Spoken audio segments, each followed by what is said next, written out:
Andrew Jackson, the 7th President of the United States, spent much of his life serving as a military officer, where he waged war against Great Britain, Spain, and American Indian tribes. It was his victory over the British in 1815 at the bloody Battle of New Orleans that made him a national hero. Andrew Jackson's influence on U.S. politics was so great that historians call the period of his presidency the Jacksonian Democracy. Jackson and his campaign organizers founded the Democratic Party, a political party that attracted voters by praising the virtues of ordinary working people, such as potters, shoemakers, and blacksmiths. Andrew Jackson was born in a log cabin and enthusiastically promoted his idea of the self-made man, the notion that people can rise from humble beginnings to accomplish marvelous things through discipline and hard work. He lived quite grandly in this large mansion at his plantation called the Hermitage, outside Nashville, Tennessee, and he owned over 100 slaves. Andrew Jackson was nicknamed Old Hickory because of his toughness and his stubborn disposition. He often vetoed, that is, overruled, bills passed by Congress, and he was sometimes accused of acting like a king when he replaced longtime federal officials with his own supporters and when he ignored Supreme Court decisions with which he did not agree. One of the first big challenges Andrew Jackson faced as president concerned the rights of American Indians. Back then, pressure from white settlers and real estate speculators had led the states of Georgia, Alabama, and Mississippi to seize Native American farmlands. And even though these actions clearly violated federal treaties, President Jackson did nothing to stop them. On the contrary, in 1830, he helped push the Indian Removal Act through Congress.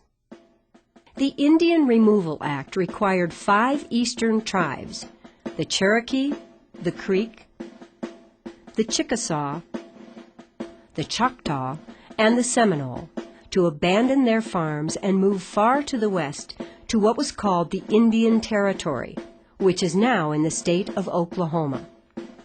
When the Cherokees appealed to the U.S. Supreme Court, the court affirmed that the seizure of Indian lands by the states was illegal.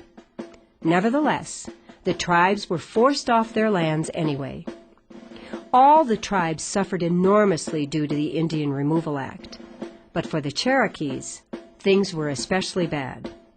U.S. troops rounded up 15,000 Cherokee men, women, and children and put them in military stockades.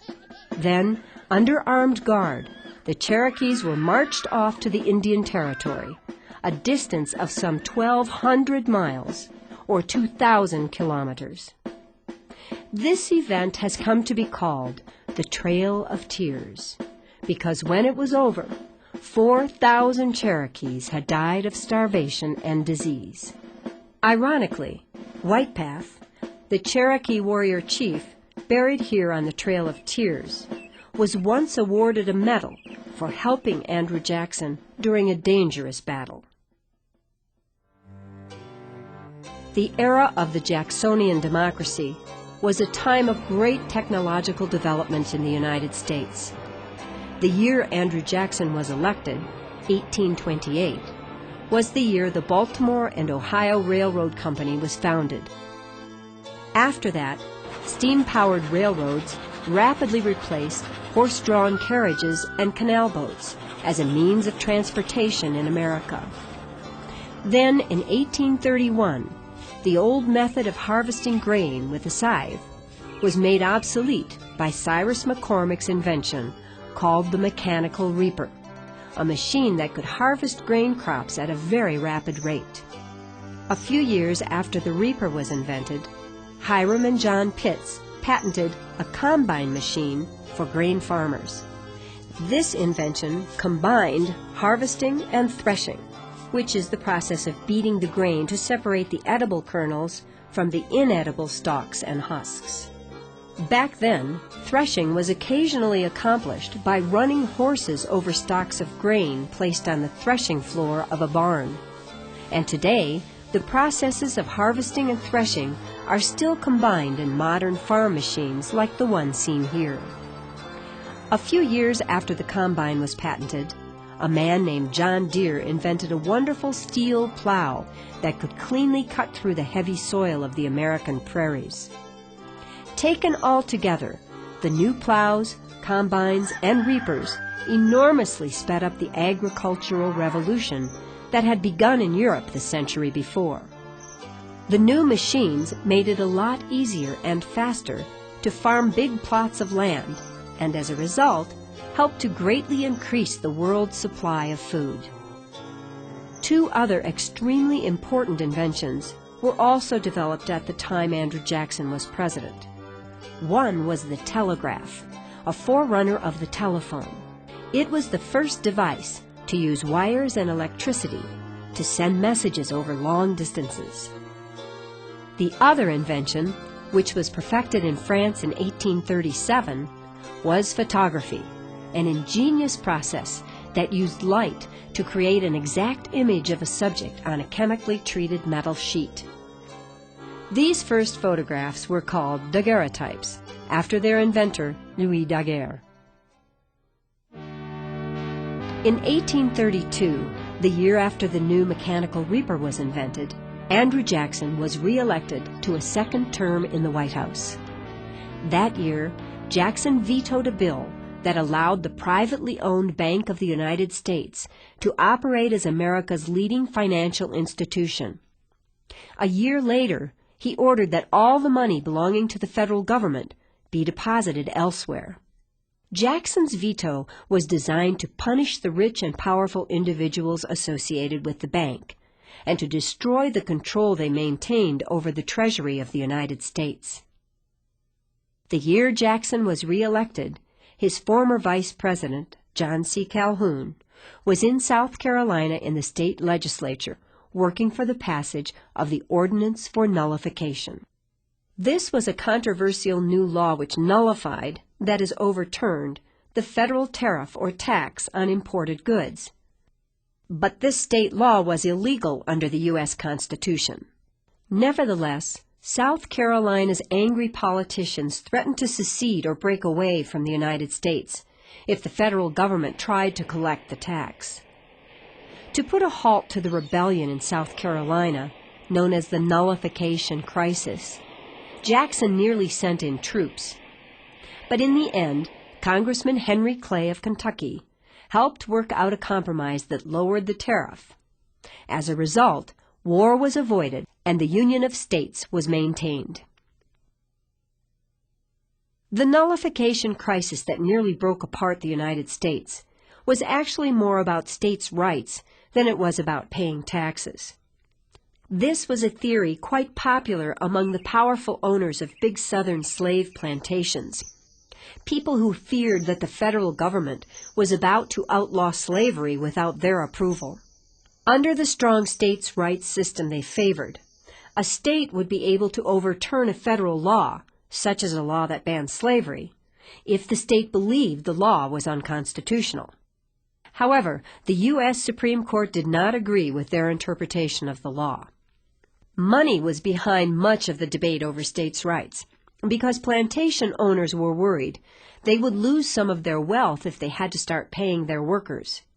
And they were right to worry, because by the mid-1830s, slavery had been banned not only in the northern free states and territories, but in Canada and Mexico as well.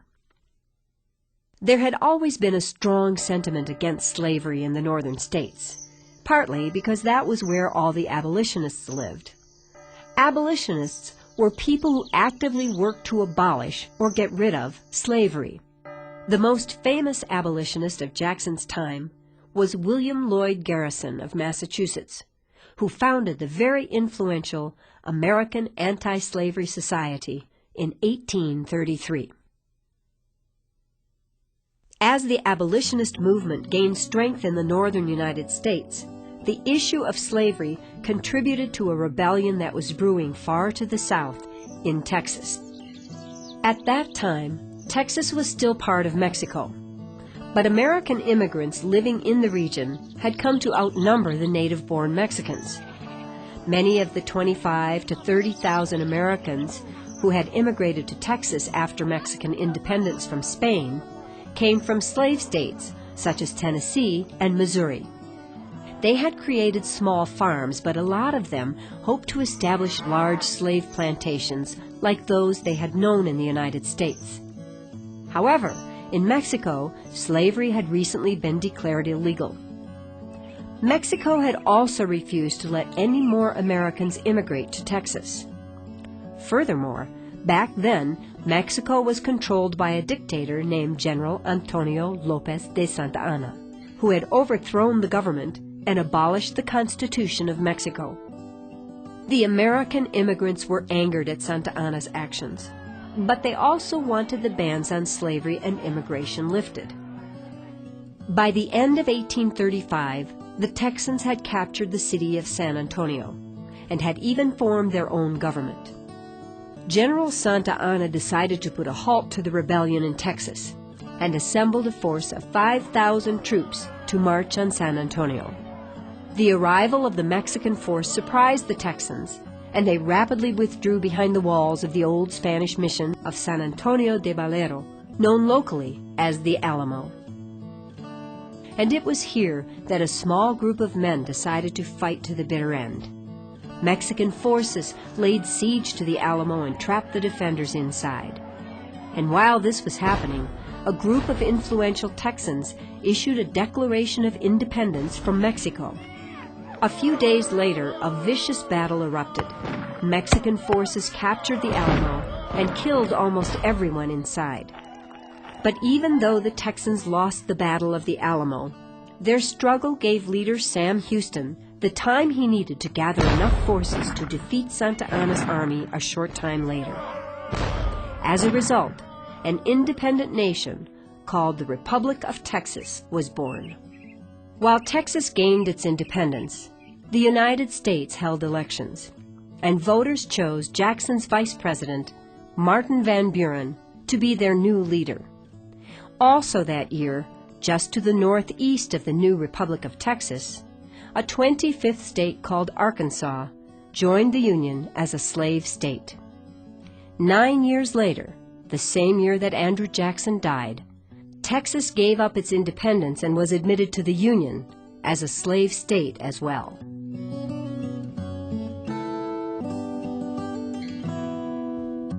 True or false? Andrew Jackson founded the Republican Party.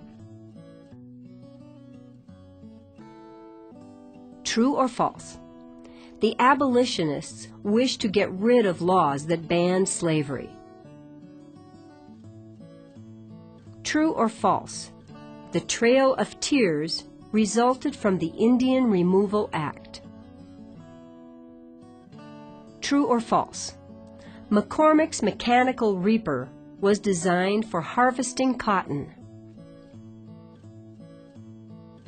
True or false? The nullification crisis was over tariffs and states' rights.